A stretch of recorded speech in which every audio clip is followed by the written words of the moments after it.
In today's video, I'm going to teach you how to fix Windows security not working in Windows 11.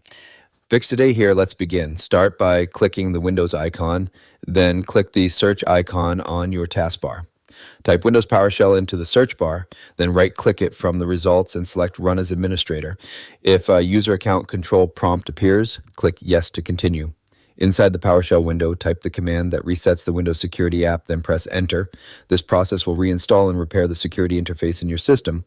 Once the command finishes, go ahead and close the PowerShell window.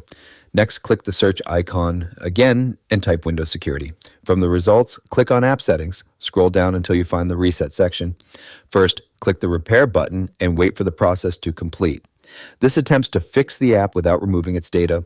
If the issue is still not resolved, click the Reset button just below it, then click Reset again to confirm. This will fully reset the Windows Security app to its default state, which often fixes deeper issues.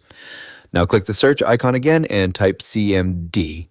Right-click Command Prompt and select Run as Administrator. When prompted, click Yes to proceed. In the Command Prompt window, type sfc/scanno and press Enter. This will scan your system for corrupted or missing files and automatically repair them.